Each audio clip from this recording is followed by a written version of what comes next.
Hi hello ನಮಸ್ಕಾರ. ಪರ್ವ ನ್ಯೂಸ್ನ ಸಮಸ್ತ ವೀಕ್ಷಕರಿಗೆ ಹೋರಾಟದ ಫಲ ವಿಶೇಷ ಕಾರ್ಯಕ್ರಮಕ್ಕೆ ಸ್ವಾಗತ. ನಾನು ಪ್ರದೀಪ್ ಹಿರೇಮಠ್.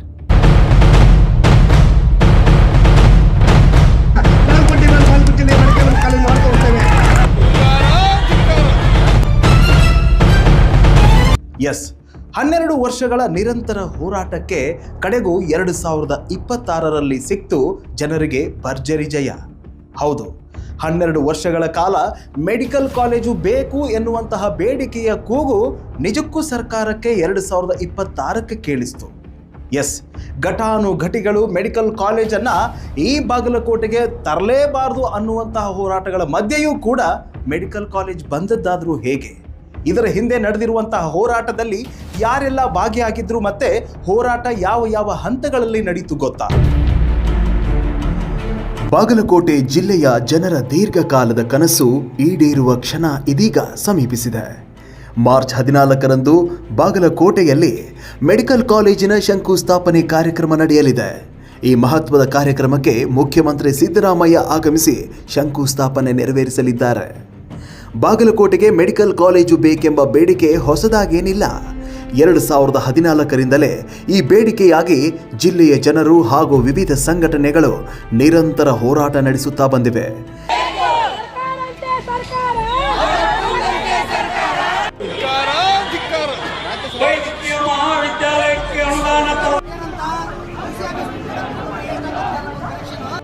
ಕಾನೂನಲ್ಲಿ ಕೇಸ್ ಹಾಕ್ತೀರಿ, ಹಾಕಿ ನೋಡ್ರು ತಾಕತ್ತಿದ್ರ ಬಾಗಲಕೋಟೆ ಜಿಲ್ಲೆಯ ಮೆಡಿಕಲ್ ಕಾಲೇಜ್ ಮಾಡ್ಕೊಳ್ತೇವೆ. ವಿಶೇಷವಾಗಿ ಕರ್ನಾಟಕ ರಕ್ಷಣಾ ವೇದಿಕೆ ಸೇರಿದಂತೆ ಹಲವಾರು ಸಂಘಟನೆಗಳು ಹಲವು ರೀತಿಯ ಪ್ರತಿಭಟನೆಗಳನ್ನು ನಡೆಸಿ ಸರ್ಕಾರದ ಗಮನ ಸೆಳೆಯಲು ಪ್ರಯತ್ನಿಸಿವೆ. ಬೂಟ್ ಪಾಲಿಶ್ ಹೋರಾಟ, ಪತ್ರ ಚಳುವಳಿ ಹೋರಾಟ, ಸಹಿ ಸಂಗ್ರಹಣೆ ಅಭಿಯಾನ ಸೇರಿದಂತೆ ಹಲವು ರೀತಿಯ ಹೋರಾಟಗಳು ನಡೆದಿವೆ. ಆ ಸಮಯದಲ್ಲಿ ಕರವೇ ಜಿಲ್ಲಾಧ್ಯಕ್ಷರಾಗಿದ್ದ ರಮೇಶ್ ಬದ್ನೂರು ಅವರ ನೇತೃತ್ವದಲ್ಲಿ ಹಲವಾರು ಹೋರಾಟಗಳು ನಡೆದಿದ್ದು, ಈಗಿನ ಕರವೇ ಜಿಲ್ಲಾಧ್ಯಕ್ಷ ಬಸವರಾಜ್ ಧರ್ಮಂತಿ ಅವರು ಕೂಡ ಈ ಹೋರಾಟವನ್ನು ಮುಂದುವರಿಸುತ್ತಾ ಬಂದಿದ್ರು. ಇದೇ ವೇಳೆ ಅಂದಿನ ಕರವೇ ಹೋರಾಟಗಾರ್ತಿ, ಇಂದಿನ ಬಿಗ್ ಬಾಸ್ ಖ್ಯಾತಿಯ ಶ್ರೀಮತಿ ಅಶ್ವಿನಿ ಗೌಡ ಅವರು ಕೂಡ ಆ ಸಮಯದಲ್ಲಿ ಬಾಗಲಕೋಟೆಗೆ ಬಂದು ಹೋರಾಟದಲ್ಲಿ ಭಾಗಿಯಾಗಿದ್ರು. ಇದೆಲ್ಲದರ ನಂತರ 2026 ಮಾರ್ಚ್ 14 ಅಂದರೆ ನಾಳೆ ಕರ್ನಾಟಕದ ಮುಖ್ಯಮಂತ್ರಿಗಳಾದ ಸಿದ್ದರಾಮಯ್ಯನವರು ಬಾಗಲಕೋಟೆಗೆ ಆಗಮಿಸಿ ಮೆಡಿಕಲ್ ಕಾಲೇಜ್ ಶಂಕುಸ್ಥಾಪನೆಯನ್ನು ಮಾಡಲಿದ್ದಾರೆ. ಇದು ಬಾಗಲಕೋಟೆ ಜನರಿಗೆ ಸಂತಸದ ವಿಷಯ. ಆದರೆ ಈ ಸಂತಸದ ವಿಷಯದ ಹಿಂದೆ ಅದೆಷ್ಟೋ 12 ವರ್ಷಗಳ ನಿರಂತರ ಹೋರಾಟವನ್ನು ಅನುಭವಿಸಿದವರೆಷ್ಟೋ. ಹೌದು, ಈ ಒಂದು ಕರ್ನಾಟಕ ರಕ್ಷಣಾ ವೇದಿಕೆ ಸಂಘಟನೆಯನ್ನು ಒಳಗೊಂಡು ಅದೆಷ್ಟೋ ಸಂಘಟನೆಯಲ್ಲಿರುವಂತಹ ಕಾರ್ಯಕರ್ತರ ಮೇಲೆ ಪೊಲೀಸ್ ದೂರು ದಾಖಲಾಗಿರುವಂತಹ ಇತಿಹಾಸಗಳು ಇದೆ.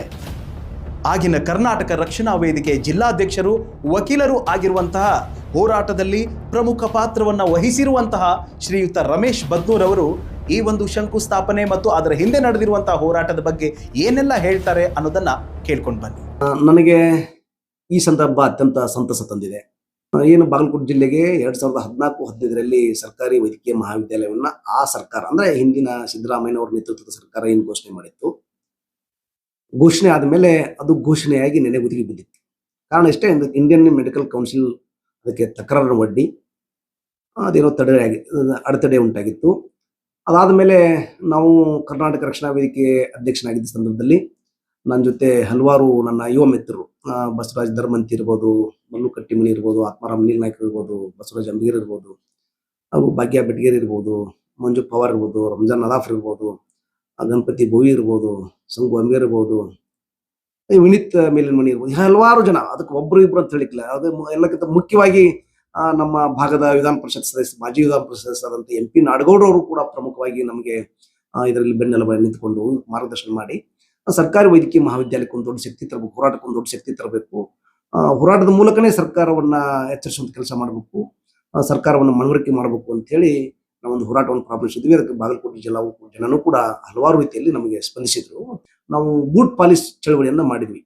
ಆದ್ರೆ ಬೂಟ್ ಪಾಲಿಶ್ ಚಳವಳಿಯನ್ನು ಪ್ರಾರಂಭಿಸಿದ ಸಂದರ್ಭದಲ್ಲಿ ನಮಗೆ ಆಗಿನ ಶಾಸಕರಾದಂತಹ ಸಾಮಾನ್ಯ ವೀರೇಂದ್ರ ಚಂದ್ರಮಠ ಅವರು ನಮಗೆ ಹೀಯಾಳಿಸಿ ಮಾತನಾಡಿದ್ರು. ಬಹಳ ನೋವಿನ ಸಂಗತಿ, ಬೂಟ್ ಪಾಲಿಶ್ ನೀವು ಜಿಲ್ಲಾಧಿಕಾರಿ ಕಚೇರಿ ಮುಂದೆ ಕುತ್ಕೊಂಡು ಮಾಡಿದ್ರೆ ಅದಕ್ಕೆ ಹಣ ಸಂಗ್ರಹ ಆಗುವುದಿಲ್ಲ, ನೀವು ಜಿಲ್ಲೆಯಾದ್ಯಂತ ಮಾಡಬೇಕು ಅಂತೇಳಿ ನಮಗೆ ಅವರು ವ್ಯಂಗ್ಯವಾಗಿ ನಮಗೆ ಸಲಹೆ ಕೊಟ್ಟರು. ಅವರ ವ್ಯಂಗ್ಯತನವನ್ನ ನಾವು ಸವಾಲಾಗಿ ಸ್ವೀಕರಿಸಿದ್ವಿ. ಇಡೀ ಜಿಲ್ಲೆಯಾದ್ಯಂತ ಇಡೀ ಎಲ್ಲ ತಾಲೂಕಿನ ಕೇಂದ್ರಗಳಲ್ಲಿ, ಹೋಬಳಿ ಕೇಂದ್ರಗಳಲ್ಲಿ ಬೂಟ್ ಪಾಲಿಸ್ ಚಳವಳಿಯನ್ನು ಮಾಡಿದ್ವಿ. ಅದಕ್ಕೆ ಜನ ಸ್ಪಂದಿಸಿದ್ರು.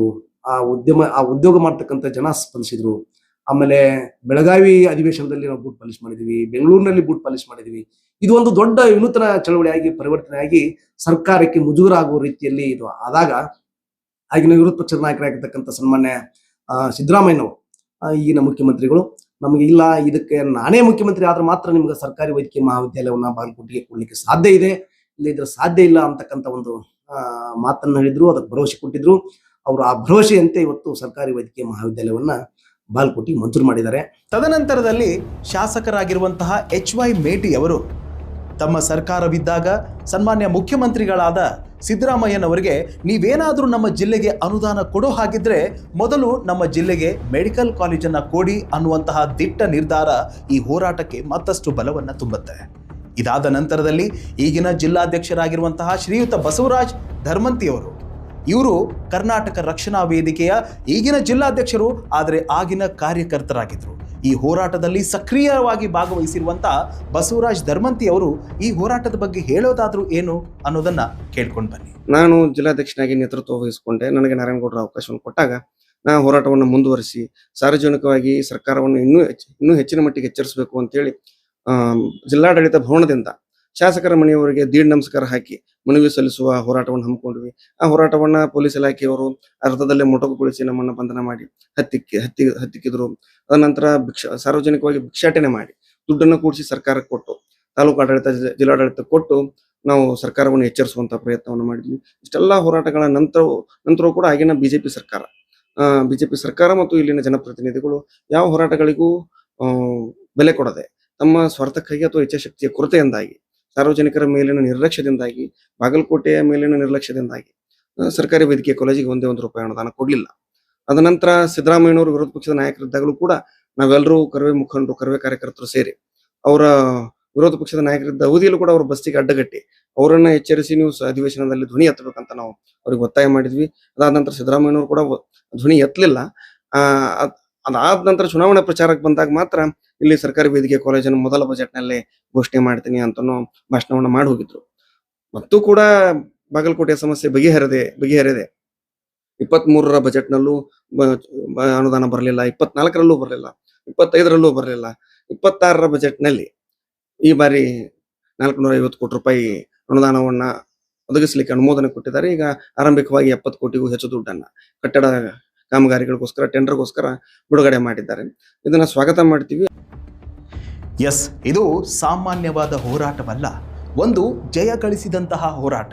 ಆದರೆ ಒಂದಂತೂ ಸತ್ಯ, ಈ ಒಂದು ಶಂಕುಸ್ಥಾಪನೆಯನ್ನ ದಿವಂಗತ HY ಮೇಟಿಯವರು ಕಣ್ಣಾರೆ ನೋಡಬೇಕಾಗಿತ್ತು ಅನ್ನೋದು ಬಹಳಷ್ಟು ಕಾರ್ಯಕರ್ತರ ಆಶಯವಾಗಿತ್ತು.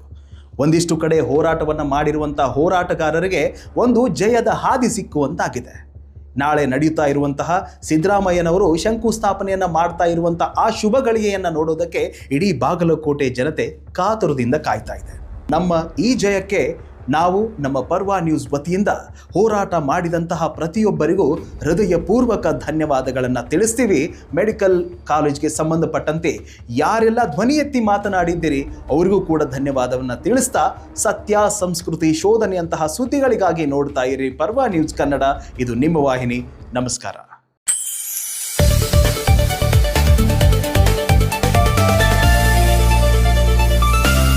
ಪರ್ವ ನ್ಯೂಸ್ ಕನ್ನಡ, ಇದು ನಿಮ್ಮ ವಾಹಿನಿ.